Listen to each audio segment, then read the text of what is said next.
right, thank you for staying with Daybreak. The discussion continues even during the break. Let me introduce my guest one more time. Kasmuel Makouri is now joining us, ODM Youth League. Thank you for making time. Odhiambo Jiro, Human Rights Officer at Vocal Africa. Thank you so much for making time. Juliet Boga, UON Student President Aspirant and Law Student. Thank you for making time.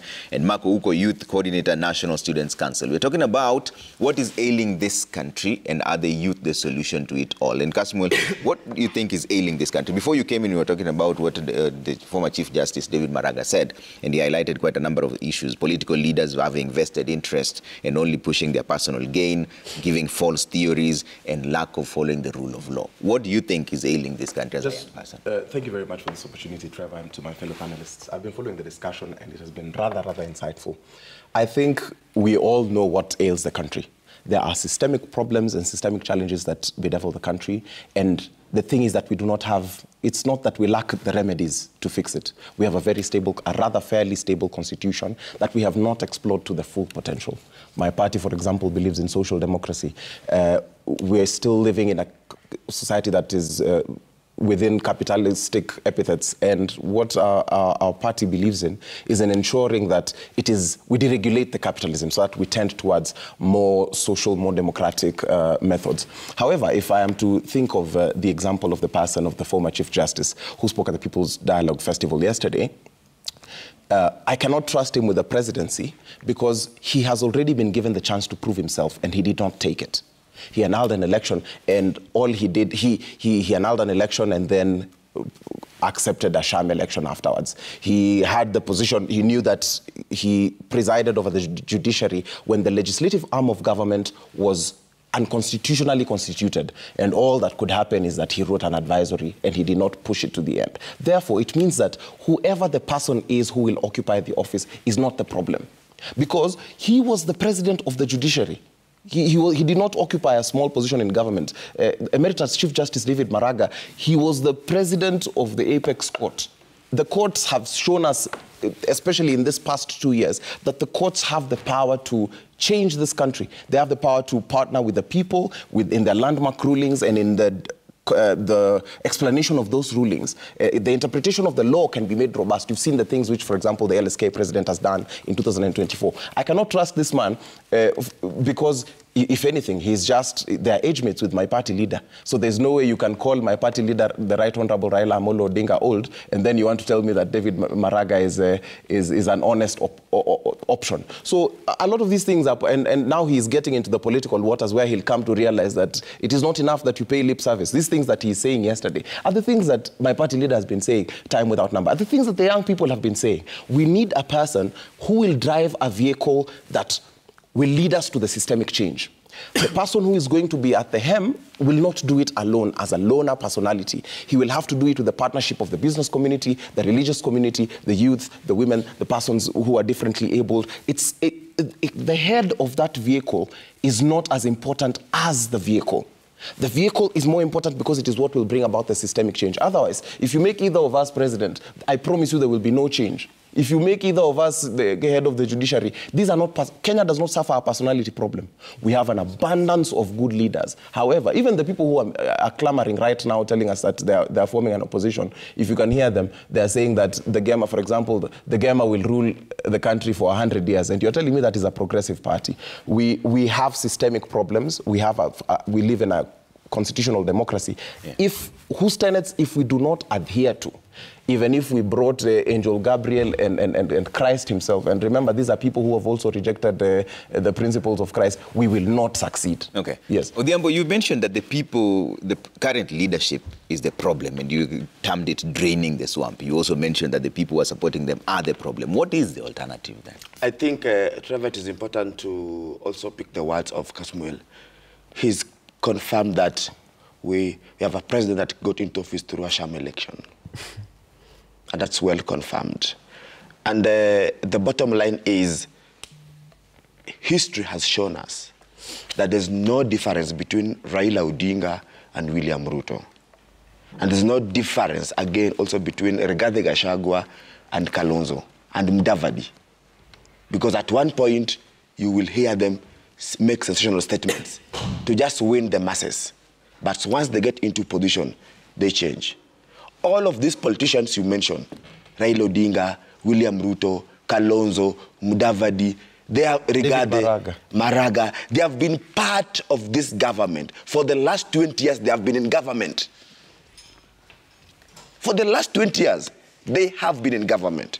They have failed to fix it. What will they fix now? But secondly, also, Trevor, it was just important for me to mention something to you because I thought it was very important, that the problem is not only these old guards. The problem is also with the young people that think with them. Because, for example, my brother here, he mentioned to me that Ruto should be in office for not less than 10 years. I didn't hear him say that. He said that the president gave them a chance and they also went to State House and gave their air. He whispered that to me. Maybe we'll have to deny that. So, yes, so I'll expect him to maybe deny that. Yeah. Now, then that tells you something about the young people. Yeah. That then it means that there are three categories of young people. There are those young people that believe in the total liberation. There are those young people that are agents and cartels of the criminal and the political elite. And then there are those young people that still do not have that awakening for change. So what we must do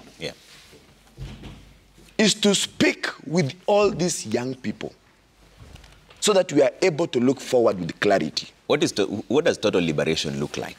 Give us an example of that. So, fine, according to you, how does total liberation play out? Trevor, one is to get to the belief of what is an election for. Okay.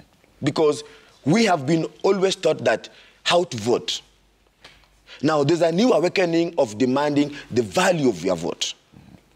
And we have been electing all these leaders for all these years, but we've never seen any meaningful change. So the total liberation that we're talking about is, one, all the recycled politicians must go home. So completely new face? Completely new face. Okay. And to that extent, I agree with Kasmuel. All the old cartels, criminals, businessmen that are eating from us illegally, they must go home. And secondly, all those that are supporting their existence and survival must also be sent packing, including those that come to speak with us as good people, and once they get acceptance, they run to the same violators. Okay. And my brother, we've had discussion also with Kasmuel, and he's been saying that young people are mad at him for joining Raila Odinga. We are saying that young people are not only mad at you for joining a man that made us not achieve what we wanted to achieve. Young people are also mad at any other young person, like Morara, who has now gone to bed with Rigathi Gachagua. Yet there's no difference between Rigathi Gachagua and Raila Odinga. There is. There's no difference. Raila Odinga has not formed a party that has said... So the issue of forming a party that is seen to be tribal, that's one of the tactics, one of the challenges. Okay. Because, for example, look at the current situation. The issue of finance bill was not the only issue for the young people and for this country. It was only a trigger. We came out to say, we are tired. There are a lot of grave human rights violations, a lot of unfulfilled promises, a lot of corruption that's happening. And so the finance bill only triggered us to come out and say, we are tired and something needs to be done. Okay. Now, at that juncture, what did Raila Odinga do? He stayed at home as we told him to. He stayed at home, yes. And then what next? What did he do next? Then the president approached him and asked him for... You see, people who are colluding but the president approached all of us. Against the people. So, let me ask you a question. When you are stealing from us, and then you approach him to help you with the stealing, do you still want us to view you as a comrade and as a brother? So, it is very simple. It is very simple. This, my brother here, the last protest that we had was around Nation Center. I helped him. It's true. When he was singled out by the policemen, he could have been shot dead. I helped this, my brother, and we ran with him to Nation Center. It hurts me that the people that killed the Gen Z, now he walks with them, shakes their hand, eats with them, dines with them. I don't know what to tell my brother. Okay. But we are still hopeful, and we remain steadfast that the young people will come together and liberate this country, because there can never be any meaningful change from the old guys who keep on recycling themselves in the position of power. All right, Juliet, how will the young people come together to liberate the country when you don't even agree on how to do it? We are agreeing. Okay. How the young people can come together. Number one, we have what we call the education bit of it, because I cannot say that at the moment all the young people are together, because we have different categories. We have the ones who are in the urban setting, then we have the ones in the rural setting. So we have to view it in the perspective that how do we educate even the ones in the rural setting?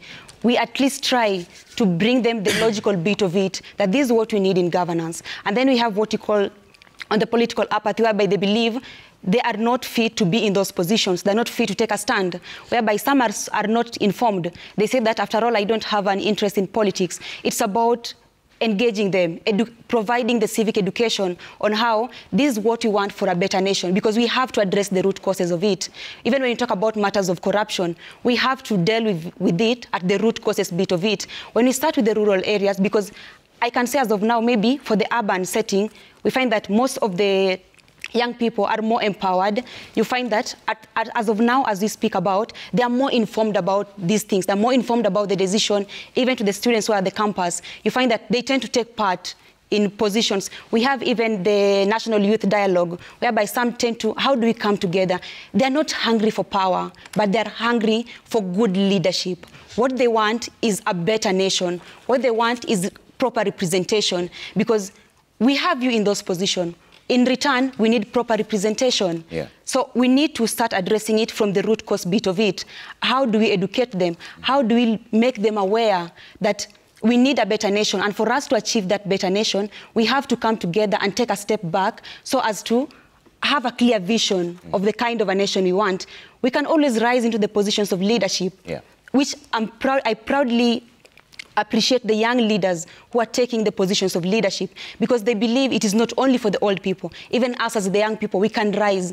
Our voices must be heard outside there, because we carry the visions. And even tomorrow when they're not here, we are the ones who are also going to represent them. He said something about, I just want to echo on it, about the revolting. We have the mechanisms where we find that the young people, when we have solutions for them, they revolt. A normal person in their capacity cannot revolt or cannot take it out to the street if there's a button that has been pressed on them. I understand we have tough economic times in our nation, but besides that, we need to understand what are the pressing die-hard issues that must be addressed, so that we do not take it outside there, because you can't just bring a policy, or even someone comes up with a policy and then I'm going to go against it. I go against that policy with a reason. Yes. Yeah, but Mark, what is good leadership? Because this is where the main issue is. You all agree that you want good leadership. How it looks like is what you don't seem to read from the same page. Because even these leaders that you seem to be demonizing now, they were elected by the people. And it's a majority vote. So it's not, what it means is that in any particular cadre of leadership, it's the people who put you there. I think one of the things that one thing that people may not really appreciate, and this is an unpopular view, that sometimes often good leadership at the helm of power goes beyond technical abilities. Because I can tell you, Trevor, today that someone like Matiang'i would most likely make a much better president than William Samoei Ruto, or even Maraga would most likely make a much worse president than William Ruto. Because there is a certain level of complexity that comes when you are ruling a country, right? And one of the complexity and the first objective of any government is political stability. Because if you do not have political stability and with a lot of empathy, that's why you'll find yourself a country in such a state as DRC, Sudan, and all this. Political stability is often the first objective of any government, before education, before we come to health, before we come to all these other issues. That's why you find somebody like, if you give power to somebody like Matiang'i, they will be president, but they cannot run the country. Why? Because they lack that political complexity, that political network, that financial resource to run the country. It will be completely hard for them to run the country. Secondly, I would want to, especially in answering my brother, when the young people ask themselves, yes, with all this noise, do you derive at one yes answer that, in 2027, there is a clear alternative to William Samoei Ruto? No. There's no answer. And I have often opined that when we are heading 2027, the reality of things is that it will all narrow down to one thing. It will not be the Gen Zs. It will not be William Samoei Ruto. It will not be Gachagua. It will not be the opposition. The political reality of 2027 will narrow to one Raila Amolo Odinga. That is the political reality. Because for William Samoei Ruto, if he loses Raila Amolo Odinga from his side, he will be on a total isolation, because if it will be a very dangerous card if you have Raila Amolo Odinga joining the Gachagua team, because if he joins the Gachagua team, they have a very huge number, because now Ruto will be trying, how do I get some few votes from the coast? It will be a very hard arithmetic for them. For the people on the opposition, they know that without Raila, they do not have the numbers. They do not have the numbers. They do not have the numbers without Raila Amolo Odinga. And the problem, another thing with the opposition is that none of them has the power. And when I mean power is that none of them has the aura. None of them has the narrative. None of them has, the objective that can draw the Gen Zs towards them. None of them completely. What about the third force that Ojiro is alluding? No, but you see, but now you see, the thing is that this is the thing.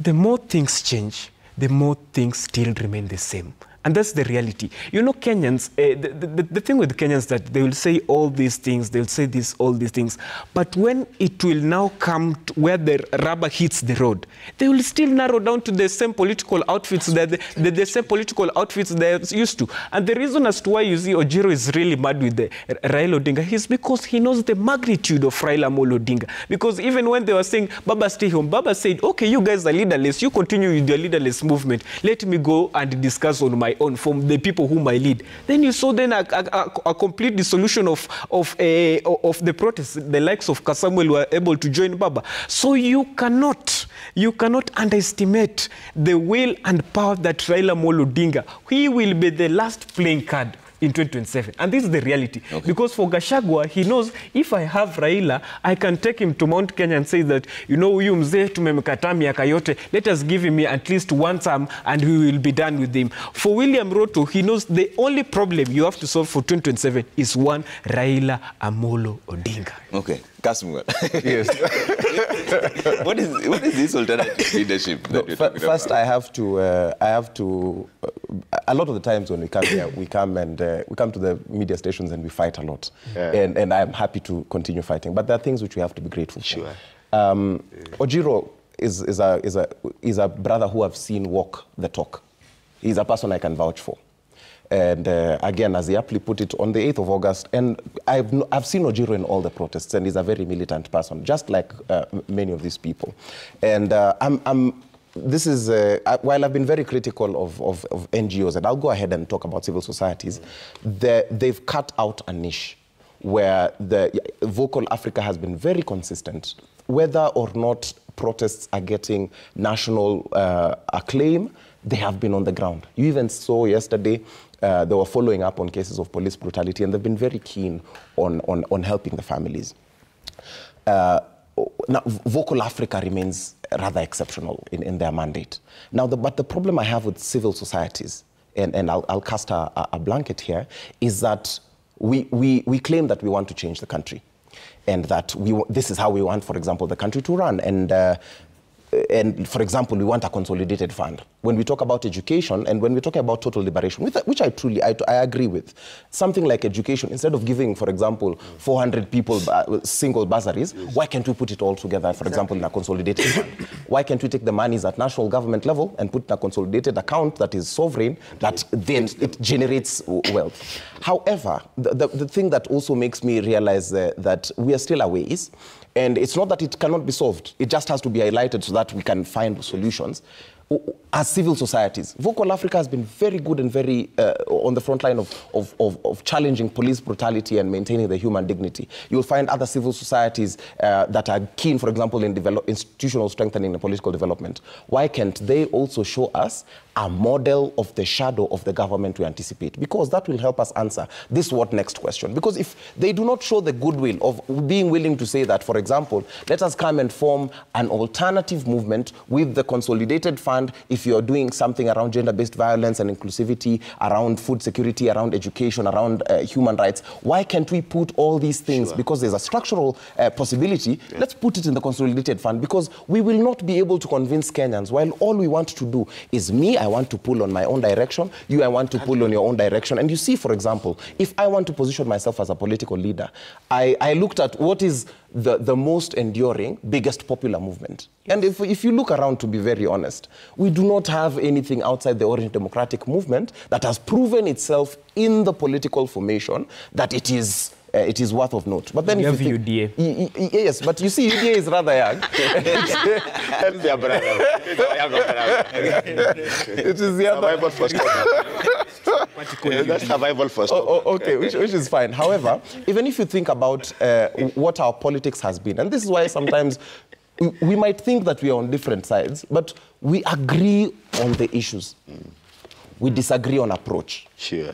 Every young person here wants a good education for themselves or for their siblings. All of us want good governance. All of us want the war on graft. However, what is the vehicle that we're going to use? Yes. So, for example, if you look at page 2 and people are saying that a lobby is backing CJ Martha Koome, can we truthfully sit down and say that a lot of the arguments that we've had around the Chief Justice, are we defending her because she is the best candidate for being a Chief Justice, or are we defending her because we disagree with William Ruto and his camp? You see, if we reduce this country to the hatred of President William Samoei Ruto, it will be the surest win for him in 2027, because he has proven that he rises against the odds. Last time, before he became president, if there was a person who was despised, was figured out that he would not have won an election, it was William Samoei Ruto. If we find ourselves galvanizing and rallying around these same ideologies, again, I will not trust a person who, and the reason why I'm even wary of calling those people the opposition, as far as I'm concerned, we are still the official opposition, and you decide who we are. I will not trust, I would trust William Samoei Ruto over Rigathi Gachagua, because he comes back as a better person. He comes back as any formation where I will see him is a formation based on vengeance and not ideology. Vengeance will trump ideology and tribalism. So until we get to the point where we rise above the tribal narrative, until we get to the point where we rise above these things, because we are not divided by things that are not systemic. The things that make these young people, all the young people on this table, say you feel like we're on different camps, are systemic. If we had a total transition from university into the workplace, if we had food security, if we did not have an unemployment crisis, we would not be speaking different things. But again, as the people have always said, the enemy is poverty. It seems as though you look this way, there's hopelessness, you look this way, there's despair, you look this way, there's death. The fighting, living chance is lacking for the young person. But then, if you think about these systemic issues, the reason why I understand that the buck stops with the president, but we are the enablers of the president. Mm-hmm. We are the ones who've donated all that power, for example, to the president. It is our parents who are the policemen who kill us. We cannot lie that it is William Samoei Ruto's kinsmen that kill us. It is our uncles, it is our sisters. Heck, it is your spouses who shoot us. It is your spouses who collect the bribes. It is your spouses who beat children in the schools. It is your brothers and sisters who steal money in the various county governments that we talk about. So when we want to say all these things, the way the people say, we cast them to the cross. Now, all these problems, we cast them to William Samoei Ruto. All these problems, we cast them to Raila Amolo Odinga. A party leader who we have not bestowed power. The last time my party leader was in the Legislative House was rather far back ago. And as a private citizen who has taken that brand, we need more people who are willing. And Vocal Africa, this is a challenge I'm putting to you. If you organize yourselves properly from the selfish, small nature, why do you want to own 100% of a small thing and then own 1% of the big thing. If we can transform, the young people are going to rally behind this ideology. But as long as these are still formations to give people T-shirts and water and these things, what is the difference between us and the ruling political class? And what is the difference, Ojiro? Because that's, I ask you that question again. What is the third way? What is the alternative? And Trevor, I think we are moving the right direction. That this kind of debate is healthy for us to look forward with clarity. And the last time we were in a conversation with you, I mentioned to you that there are a lot of organizing and strategies happening and reaching out and planning. And she can confirm to you. And you've just heard him talk about why can't we look forward with clarity. And I told you that in the very near future, the young people are going to come out with an alternative. Because we cannot liberate this country on a two-horse race. Because there's no difference between horse one and horse two. Because horse one, if you talk about, let's say, William Ruto, is a horse of lies. Is a horse of death. Is a horse of unfulfilled promises. If you talk about the horse two of Rigathi Gachagua, it is a horse that has also been in government for the last 20 years plus. So there's no difference. It is a horse of tribal card, you know. It is a horse of corruption. It's a horse that lacks dignity and accountability. So there is no way we can vote for a lesser evil. And there is no way the young people can come out to defend their motherland and then get their votes to the old recycled criminals. This is the political awakeness that we're talking about, that the young people will go in the front line. And for example, we're also challenging, like he has said, former Chief Justice Maraga. You cannot be living in Karen, take your Tia Kempinski, and move to the airport to other things, and this is when you are elected, you will deal with corruption. We are now in the battlefield trying to fight this evil. So any human being that is seated in his comfort zone, hoping that the young people will fight for change and give him power, no way. We want power to come to the people, not to be consolidated in the hands of a few. And for example, also, we also have to dismiss immediately the coming of the former Minister for Internal Affairs. What is his name? Matiang'i. Matiang'i is Rivayala. Who does not know that? I was the whistleblower in the Rivayala deaths. And Matiang'i was the boss in that department, in that ministry, that has been accused of the killings. So who is the clean one? The young people gonna give the direction. What we are asking you is to work with the young people in what we call the good thinking. Because again, our parents or our other leaders have failed, and now they're asking us who's the way forward. Imagine your parent asking you, what's the way forward? Because you already know how they think. They have decided. That shows that they have failed. Your way forward. So we are trying to step into the gap that they have left void. And what we are now asking of them, as Kashmir has said, that any progressive mind and alliance should step in and play a role. And one of the roles is the good thinking. The young people are the tank battalion. Okay. They are in the front line. But they need all generations. They need all sectors. Yeah. They need everyone to say, we are draining the swamp because we are tired. And just also to respond. He's told us that we should not care about William Ruto or El. We must care because they sit at the center and at the helm of the problem. We must care because we cannot bring real change if they are still occupying those offices. We must first exit them. And that's why we are saying as young people that our focus is not even elections. And Kasimo used to say this, I don't know if he has changed his mind, that elections will is just one of the alternatives. So we will not sit here and allow William Ruto to steal from us, regarding to play political tribal cards, and only wait to engage them at the ballot.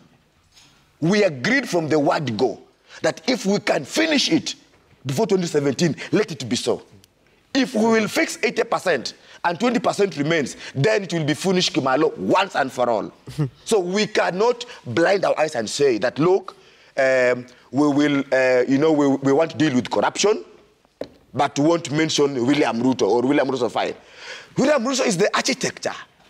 He's the captain. of corruption. We cannot say that, oh, we will end political lies and fulfill promises of, Canaan, of what. Yet we know the architecture of Canaan promises. We know the captains of tribal cards, Regade. You remember during the last election, there was this man, now is a Meshiba Metolea. He used to say, Shika how, Kamata how. Do you still hear him? Do you still hear Mudavadi? So this bunch of criminals and fools will be put on one end, and then the young people will take power through the other end. Okay. We cannot compromise. All right. Juliet, that end for the young people is what I'm looking for, because even you don't seem to read from the same script. So what are the solutions going forward? You mentioned civic education, number one, but who are you rallying behind? Okay, first of all, or now on the way forward for the young people, or now what is the way forward? First of all, before that step on the way forward, we have to kill the notion that when I have to rise to the political space, I have to align myself to one of the top political parties or affiliate myself with that. Yes. That gives us a point whereby, for example, if one wants to become an area or even an MP or even a women rep somewhere, you tell yourself that I can't be a women rep with that party. I have to either go to the ODM or go to the UDA party. So that also at some point, how do you rise? Rising also becomes another challenge, because you also have to affiliate yourself, because by getting there, it does not also guarantee you that as a young person, you're going to rise automatically. So first of all, we have to kill that notion that for me to rise to the peak of the powers or even the peak of leadership, I have to affiliate myself. Secondly, we have to also understand the idea that we have to separate between politics and leadership. Politics, it has more of narratives. There's so narratives around it. It's just about selling people hope, because after all, by the time we have leaders who are going for those positions, they're going to sell the hope. This is what I'm going to do, and it is the hope that repeats itself again. Because they tell you, for example, if someone wants to buy somewhere, I'm going to build a dam over here, I'm going to do this. They're selling the hope. But at some point, some will achieve what they really want, and through achieving, it now takes the path of leadership. We have to separate the two. With the leadership comes the soundness of mind, whereby when you get into the power, yes, you're a politician, but now you want to lead the people. You want to show them the way. You want to point out a good example. And just to respond also when he said that we can't really blame the president on what is really going on. But we can't stay back and say that we're not going to blame when the country is now going into shambles. We have to stand out and speak for it. Because if things are not going right, it is always the head. Even in family, it is always the head of the family that has to be blamed at everything. Because you have to ensure your house in order. You have to ensure that these people are all in check. And through that is to ensure that even the rule of law, we are not deviating from it. Because now, for example, even simple things like now, the killings, when now people took it out to the protest, are we not going to say those are not things to be blamed? Because we have the right to speak out our mind. We have the right to go there. It is not their right to come back and attack us. It is not within their capacity. So when we speak about that, it becomes a challenge. So first of all, we have to kill that narrative. And then again, through now on down the civic education, we also we have to acknowledge the fact that if Raila has now gone to William Ruto, now I have to side with Gachagua. Because even when Gachagua was in power, sometimes power does things that when you see someone before they get into power, they may seem to be good enough. But the moment they get to power, some people do change. Some are going to maintain their stand of, me, I want to do service. I will highly appreciate the LSK president, Faith Odhiambo, for the recommendable job that she is doing. She got into that position. She has been advocating and championing for justice and what is right. So that is what each and every person who gets into leadership needs to do. When you get into leadership, champions for that and providing the way forward. Or now, where are we going? What are we going to do about it? Okay. The way forward is now about, after we've also analyzed and addressed the root causes of it all, how do we rise? Whereby the moment we kill the notion, anyone can rise into the leadership space. We can always, it's not necessarily that, let us align ourselves because this one is a Kikuyu, this one is a Luo, let us front this person. We have to kill that. And that also I have to recommend the youths who are now rising up as a united front, because we want something better for all of us. Are they really united? Can I just add something? Not 100%, not all, I can't say that 100%, but a good percentage. Okay. And we are also heading there. Okay. Can I add something to that? Very briefly. Because she's speaking so powerfully. Yeah. One, Trevor, this question of where's the alternative should be something that we must hear the last time. because currently we are not like career politicians that are always coming up with options to get into power. We have got issues affecting us that we are now actually confronting now. Trevor, now this is now the time to confront corruption. This is the time for young people and everyone to confront police brutality. This is the time that now we must now ask hard questions about debts. Yeah. So we are now confronting all the violations and asking truth to power who are responsible for those violations. But isn't it true that those things can As we work do out? this thing, it is galvanizing the masses around a direction. So it is this work. Yeah. So we are not like career politicians that always say that, you know, politics is their business. Yeah. As we are joining politics out of necessity. But you will still have that one person who... That one we agree. What your That one person is not important now, Trevor. That one person, we are not like, we cannot follow the politics of the old guards, the politics of Raila Odinga and Rigathi, and, you know, because we can't do that. As what we are doing now is that we are uniting against violations. Okay. We are confronting the people behind those violations. Okay. And as we do this, this is the momentum that will lead into an alternative political force. Okay. Let me bring in Mark. Mark, so what is the way forward? Solutions looking forward? Now, you know, I really appreciate the passion of my brother, right? But let me be very realistic with him. William Samoei Ruto, even if election was to be held today, would most likely win against this group. Oh my God. Why? Because of this fundamental. And I would want to tell him, and I would say You it can have twice. different views. It's all right. I'm shocked. He's shocked the three of us anyway. He's shocked the three of us. William Samoei Ruto will win against these people because of this reason. An organized minority will win against a disorganized majority any day, any time. Well, any day. A disorganized... Why do you think they're disorganized? Look, you see... Because they don't have someone... As a young person, are you yourself disorganized? Because you're a young person. You see, allow allow me to play out my... I've just also asked so that you can also help us. You see, when you think about William Samoei Ruto, he is a very organized minority. He knows where to go for his votes. He knows his votes are in churches. He knows how to play around his political parties. He knows which political outfits to merge with. When you think about this other wing, it is a completely disorganized majority. There are too many, but too disorganized to form something serious. Because you see, in politics, of course, in activism, decentralized structures normally work better because when you do not have somebody to go and pin, like when people are making noise, it's easy to... No, these are...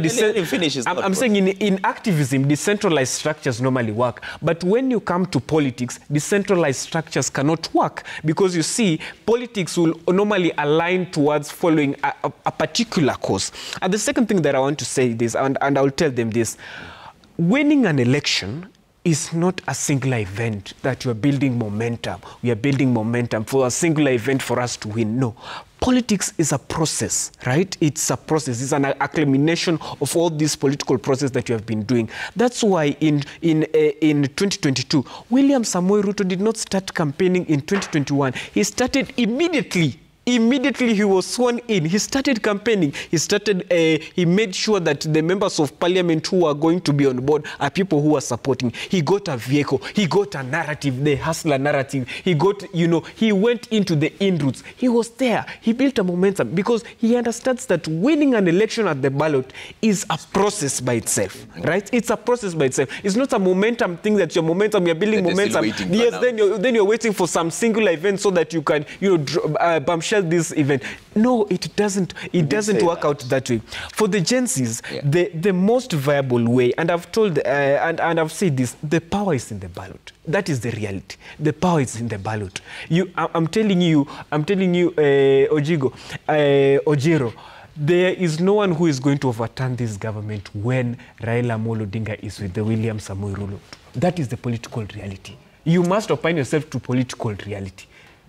That is a reality. And you see a blinded reality. That's not our reality. And you see President William Ruto. That's a misleading view. That's a misleading view. There's no right or wrong. Because the young people during the Gen Z revolution, or the Gen Z revolt dismiss this kind of narrative. But you see.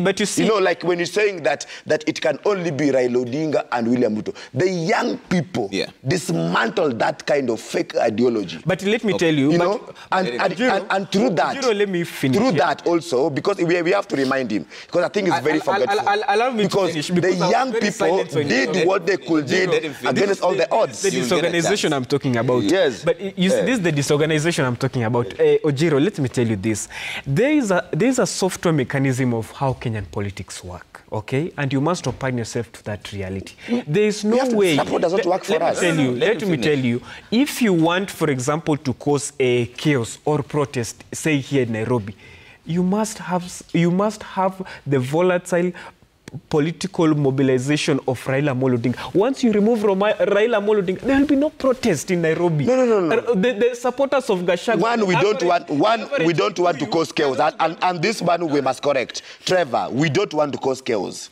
That's the way forward. But the way forward. It's a bad example for the young people. The way forward, I will tell you, Ojiro, the way forward for looking towards 2027, which is in the most unlikely scenario of defeating William Samoei Ruto, because as facts are still in, William Samoei Ruto is going to take the day in 2027. This is a political reality that you must be acclaimed. And you'll be happy about that? Second, as a young person? Will you be happy about it? Happy or not is irrelevant. Then it must anger him to think the alternative. I'm not here to express my personal views. It should anger him to think the alternative. I'm not here to express my personal views, but I'm here to sentiment on things which will be objective. Because I'm telling you, a combined force of William Samoei Ruto and Raila Odinga is a lethal card. That's a very lethal card. Because you see, even the Gen Zs whom you hear about, Raila Amolo Odinga has a huge base of Gen Zs who are supporting him. Ojiro, I'm telling you, go to Mathare here, go to Kawangware here, go to even these Islamic areas where Raila Odinga has, and even go and insult Raila Amolo Odinga among the Gen Zs who are there. Those people will lynch. The young people are rebelling against this conmen. No. And Raila Amolo Odinga still has his way. So, in conclusion, in what I was saying, the best alternative for these young people, and not to exclude myself, the best alternative to the likes of Ojiro. Not you. Is this. Not you. Is this. You know, the way I'm shocked he's running away from these people. You hear the way William Ruto normally says, my friend, mimi ndakuwa nimejipanga sana. So the best way is, first of all, organize yourself around a political party. Organize yourself around some formidable, somebody whom, when William Ruto hears about, he knows this is worth a fight. And I can tell you this, the last thing I can tell you this. Defeating William Samoei Ruto. I thought you were concluding. No, yes, I'm concluding on this. You can only defeat William Samoei Ruto in a war that you got him unawares. So you fear Ruto so much? But in an organized way that he... My brother, my younger brother. I may just also ask him as he finishes. Does he fear Ruto that much? I do not fear Ruto. Then what's the problem? I'm shocked. I'm trying to bring you down to the political reality of things. But the political reality we set during the Gen Z revolution, that we overcome that fear. Where is that Gen Z after Raila and Ruto came together? You are no longer Gen Z. You are no longer a young person. You can never fight for change. No, I'm shocked. I can fight for change. I'm shocked. But let us fight for change under the systematic... Which system? Which system? We are trying to dismantle this rogue system and build a new system. And we have agreed with the three of us here. But you started by accusing the ODM leader of puncturing that move. He did it. Don't you know that? Recognize that he was... Meaning that he has magnitude. Look, Trevor, I think there are two things here. That one, we knew Raila Odinga of the previous years. Raila Odinga that himself never regarded the legitimacy of William Ruto's occupancy in office. Raila Odinga that in the first year of Ruto's reign, he talked about bad economy, no money in our pockets. And then now we have Raila Odinga when he failed to deal with that Ruto during the first year during the protest. Actually, a lot of young people were killed during the Azimio protest. A lot of young people were arrested. Why were they being arrested? They were being arrested for a just cause that they wanted to fix the situation. All right. When it failed, it had some gains. The Gen Z, the young men and women of this country, took the mantle.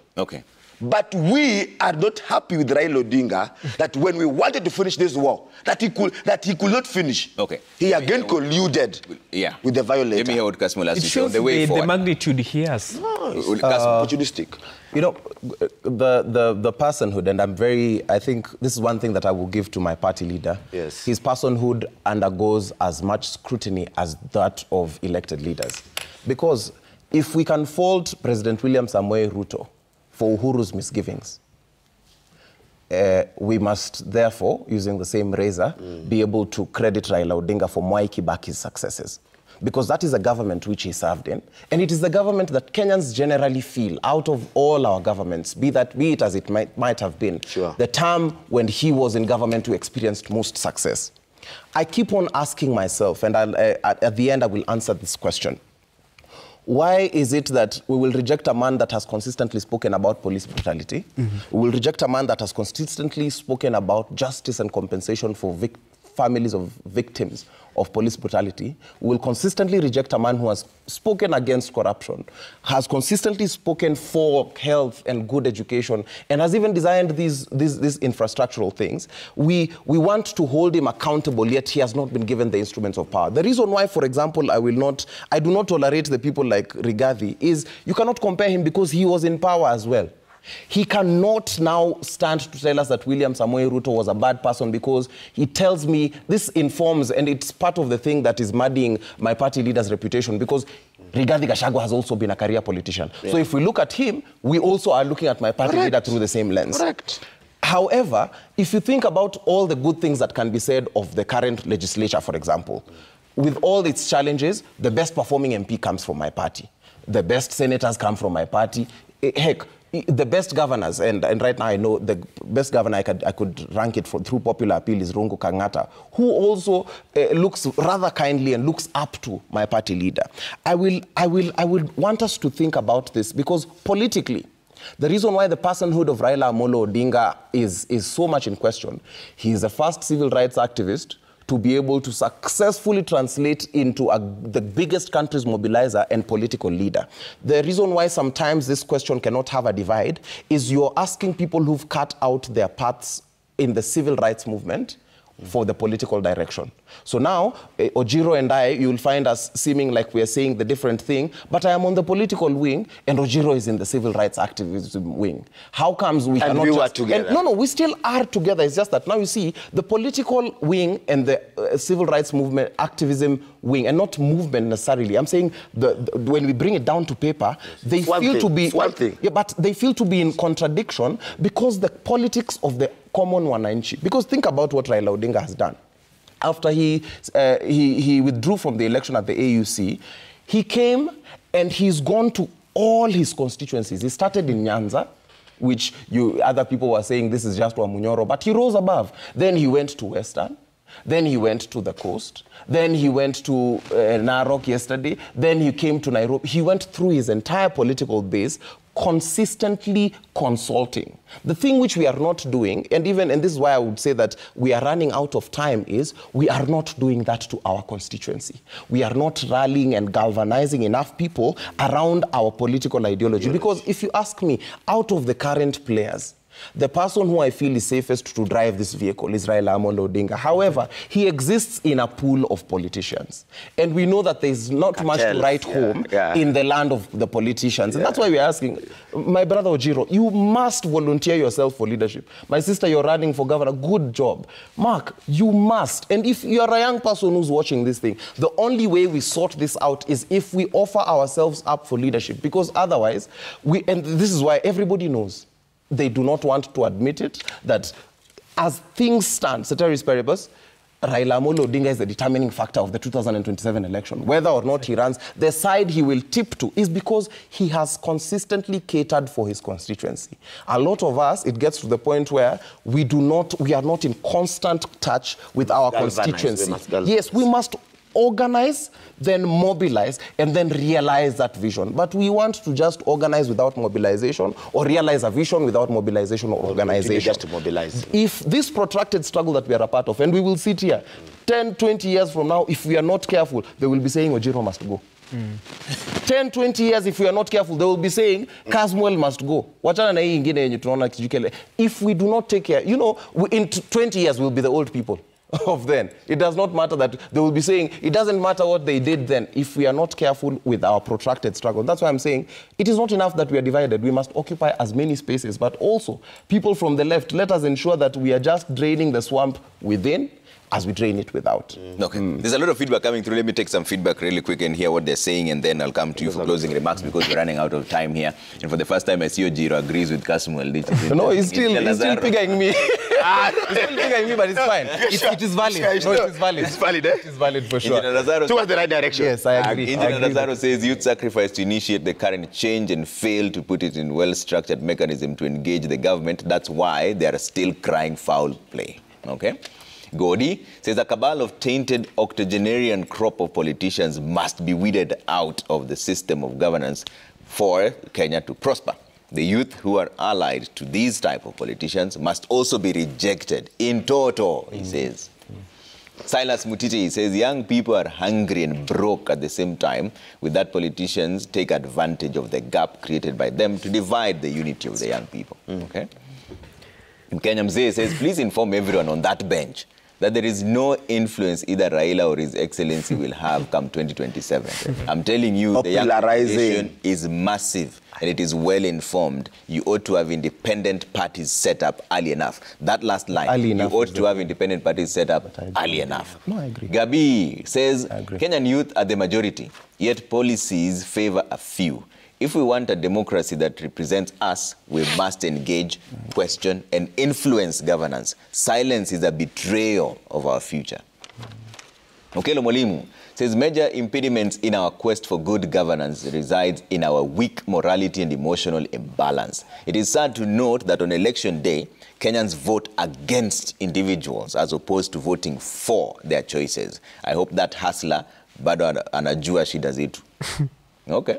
Franco Rinde says the biggest problem with our youth is the fact that a majority of them do not even know what they want in political leadership. A lot of civic education must be done among the youth. They have to pull together with a common understanding of the nation we want. Okay?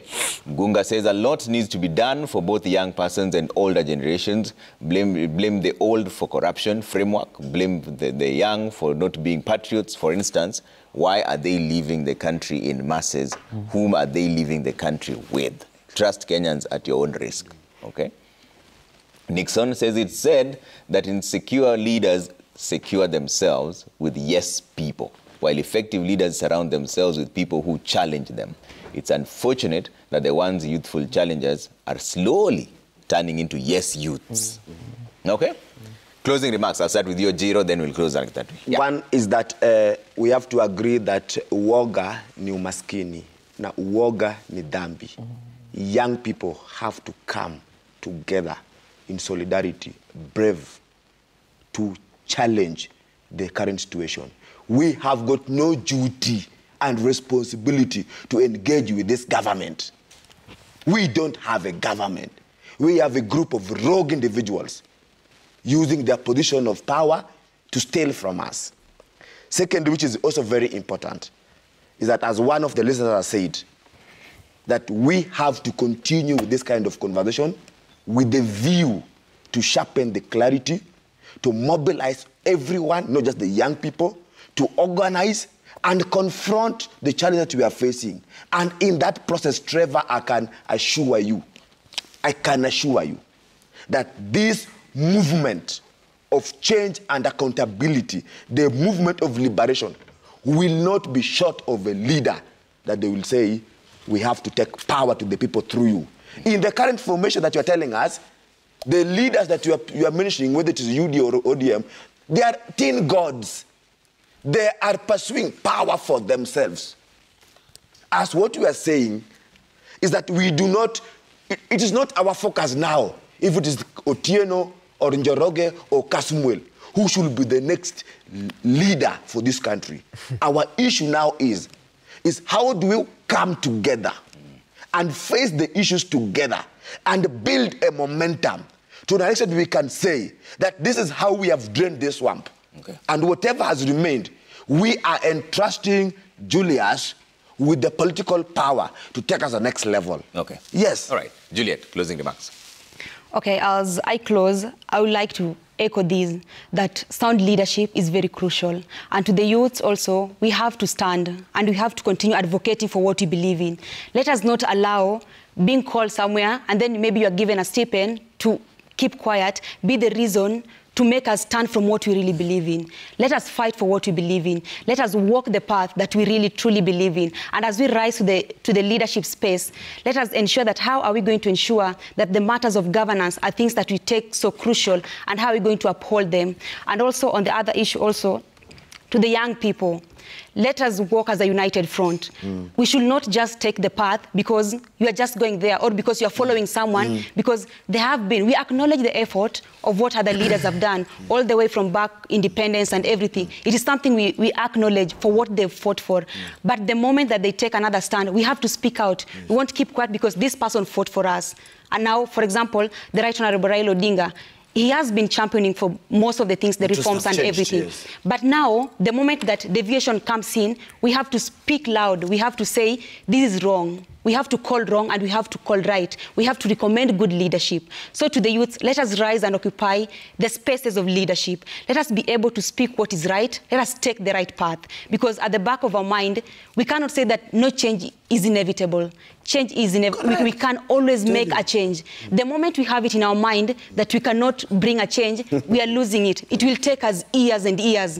Change, we can make a better change. Okay. And it has to start with us. All right. Yes. Mark? Yes, now... political reality. I'll just be two quick things. First, I need to respond to what Kasabul was saying. Yeah. I mean, though on a very later note... Let us be honest. Agents of death. No, Raila is not consulting. You know, the mechanism around ODM is that Raila is ODM and ODM is Raila. There's nobody Raila consults. Everybody listens to what he says. What Raila is doing is, one, he's buying time so that in the meantime, he can be weighing around the big cartel, so that you know, in a minute, while in Kwale can sneak, he can sneak in. We must reject them. Cartels, where we look at the is Uhuru giving him the bid. No, not even. So can Kenyans trust bidders? Can Kenya trust bidders? No, Trevor, as he continues, Raila is there weighing. Who will pay him more? Can Kenyans trust cartels and bidders? Oh my God. No. Oh my God. I was saying we must unite against these bidders and these agents. Oh my God. Weighing. Raila is weighing.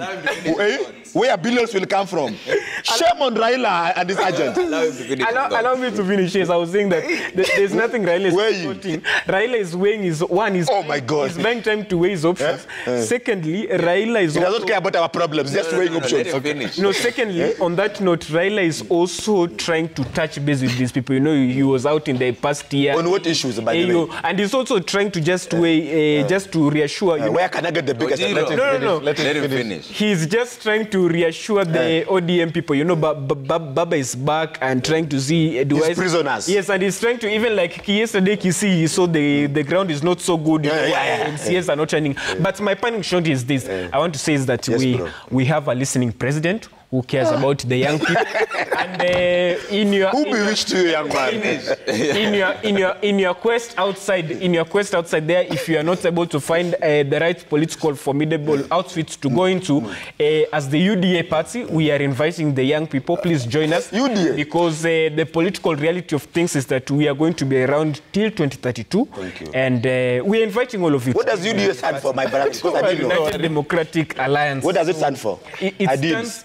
No, it's still for the fundamental of supporting the the list in the economy. Supporting them with what? Like with what? Yeah, we are still in the fundamentals. It's just that there's a lot of confusion, Trevor. That's why we are saying that we have to drain the swamp, and it's very unfortunate that even these criminals, these political cartels, are using the young brains, to maintain power. But it's so unfortunate. Ojiro, in 2027, you'll remember what I told you here. A disorganized majority cannot win against an organized. You are the disorganized one. Any day, it's not us. No, do you see William Ruto going to X? Do you see William Ruto going to looking for Gen Z? Have we asked him to go to X? Goes for funerals. William Ruto goes for Harambes. William Ruto goes to churches. William Ruto knows to confuse them with the money stolen from the masses. Ruto, you see, engineers normally say this. If it works, don't stop it. That is the engineer Amolo. It doesn't don't stop it. William Ruto knows. William Ruto is a quack, you know. William Ruto is a quack, you know. Knows where to get his vote. He's not looking for outside where he's used to. Okay. So you and the truth of the matter is, wakiiba itaungua. That is the truth of the matter. No way. That wakiiba, just like his agents have said that, you know, watajaza. The truth of the matter is, wametuibia kutosha. Wamepa pesa zetu za kutosha, wametuua ya kutosha. If William Ruto survives to the election na ajaribu kuiba, itaungua. And that's the truth of the matter. Cannot ungua when we have Raila Odinga. The only that one is weighing for money. You know, just weighing, as you mentioned. When you and remember, you know, by the way, what he didn't tell you also, and we have to unmask these people. These young people who are masquerading as part of us. This young man is a youth advisor to Raymond Omolo. He's part of the problem. He didn't tell you that. That is. And you know, Raymond Omolo is an extension of the Gen Z debts. So he's an extension. Let's hear what Kasmuel has to say. I think it is a rather tough thing to be a young person in Kenya and to be a young person in an organized political party. But be that as it may, a lot of people ask, can you challenge His Excellency Raila Amolo Odinga? And now my closing shot is going to be a challenge to my party leader. So that you don't say, I want to say it now in public. Thank you. So that you don't ask me if I can challenge him. Baba, if you can still stand against police brutality, if you still hold on to your ideals of free and fair elections, if you still against punitive taxation, and if you still advocate for food security, if you still continue holding on to the ideals of universal health care, if you're still keen on infrastructure and education, like I said in the rally, that we will be behind you. But I want to also sound a resounding warning. Be with the people. And Baba, you've always been with the people. And in whatever decision and direction you will take, if these are your ideals, we will follow you. But I will also sound a very Denis warning to the people who've been muddying my party leader's reputation. We will no longer tolerate you riding on the coattails of Raila Amolo Odinga. You must uphold his ideals if you pretend to associate with him. And we will uphold that legacy as young people, because it is not fair that the communists can have Chairman Mao, the Marxists can have Karl Marx, the Leninists heck can follow Lenin and Stalin even, but we cannot follow Raila Odinga. You have proven yourselves over the 5 decades you've been in Kenyan politics, and we are saying as your young Turks that we will uphold your legacy as long as, Baba, you keep on to these ideals. We do not care which side you will go to, because if these are the working ideals, this is what we are looking for in the country. Even if you use your name if the people use your name for political capital and personal gain, we will not tolerate that, whichever side you're going, because you have consulted. All these other people, you are called Baba because you are the only person who can traverse the entire country. All these other people cannot lecture you on what to do. People don't know how it is to be Baba. This is a personal challenge to you, my party leader and my friend. If you uphold these things, we shall follow you, and your legacy we shall uphold. You are still the most consequential politician. Who shall follow him? We, the people of Kenya, because it is our constitutional mandate to have freedom of choice. Baba, wherever you are, even if he supports killers, comrade brother? No, he will not support killers, because remember, this thing the things which he is fighting for. Even if he supports the people that took away as long as his ideals. I have highlighted the things. Whichever direction he takes. You know, he's my very good friend. The people will be there. But we are sure. As you continue, yes. Let me just ask you. As I finish, because let me just land and then you can ask me. I want him to respond before. You can ask me. I want you to respond before. Let me land and then for example. So no, let me just land. Okay. Let me just land. And the people of Kenya, we can assure you, Your Excellency Raila Amolo Odinga, we know that we will be safe in your hands. Just uphold those ideals of the people. Whichever direction you take, we will be certain to follow you and uphold your ideals and your legacy. Kasmuel, yes. You know you are my brother. Yes. We went to many mortuaries. For sure. We lost our young cadres. Yes. And then Raila Odinga joined the man that was killing us in the street. What do you say about that? I think... And have you ever discussed with him the pain that the young people are talking about? And do we need to forgive him, or do you think he did the right thing? I don't think that Raila Amolo Odinga's person is the one in question, because he was not in government at the time. He is acknowledged as a statesman, because remember, both sides are trying to court him. We, the young people, were saying that he punctured our revolution. But what was the statesmanship in him? This is what I'm explaining. If the young people are saying he punctured our revolution. Do you believe that statement yourself? I don't believe that he punctured our revolution. He didn't puncture our struggle. Because he did the right thing. That's why I'm saying, no. What I'm saying is... Yes, bro. The presidency is also reaching out to him. People are disparaging him as a person, as a human being. You go where you are accepted and respected and loved. And that's why I've challenged him. And you've seen, I've challenged him because people say that I cannot challenge him. Let us see if our friendship will dwindle after this public challenge. What he has done is he is taking care of his constituency. The constituency that has always believed in him, he is taking care of. The only time we will deem it a betrayal is the moment you give him the Constitution and the sword and the Bible, and then he goes against these ideals. We must be fair to Raila Amolo Odinga, because we have consistently rejected him at the ballot box. We cannot expect ballot given results from a person who has not been given the ballot. Okay, maybe Kasmuel, there's something that maybe you need to reflect on, even when you sit with Raila Odinga. One, he has been fighting for regime change, for accountability, and it has not been possible in the ballot. The young people were able to fix it in the street, comrade. Were we not able? We were almost... We impeached Parliament. We impeached Parliament. Yes. And we were almost ejecting William Ruto out of the office.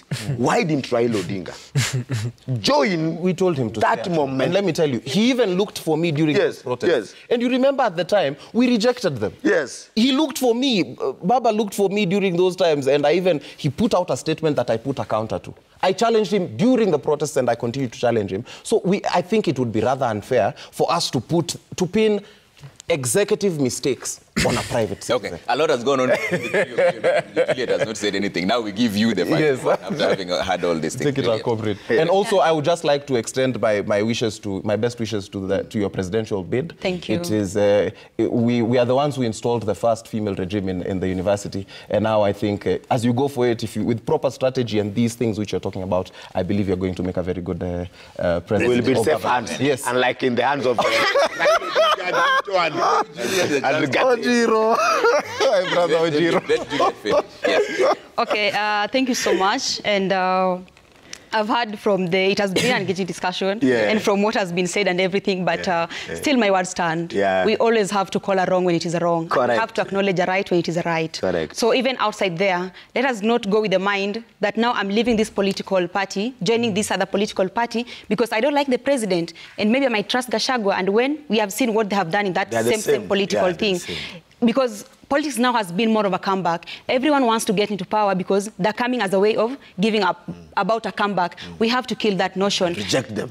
Exactly. And then now, to the fellow youths, just let us continue fighting for what we believe in. Correct. Let us not be divided by the fact that you are being called and being told, just step aside, being threatened and everything. Stand for what you believe in. We are the change. We are the people who have to advocate for better policies, proper implementation. We take our leaders, we elect them because they represent us, and they have to give a better representation of us. By the time we take them, our MPs, to Parliament, we need proper laws to be implemented. We do not want laws that are going to attack us.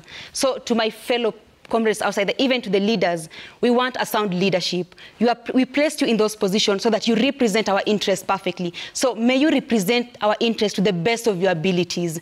Do not impose policies that are affecting us. We need better policies. We need better reforms. Okay. So thank you so much. Thank you all for making time this morning. Kasmuel Mark Oure, ODM Youth League, Odhiambo Jiro, Human Rights Officer, Vocal Africa, Mark Ouko, Youth Coordinator, National Students Council, and Juliet Buoga, you are Student President Aspirant and Law Student. All the best in your campaigns. Thank you so much. All right, that's how we leave it for now. Coming up next, bye for now. My name is Trevor. Enjoy the weekend.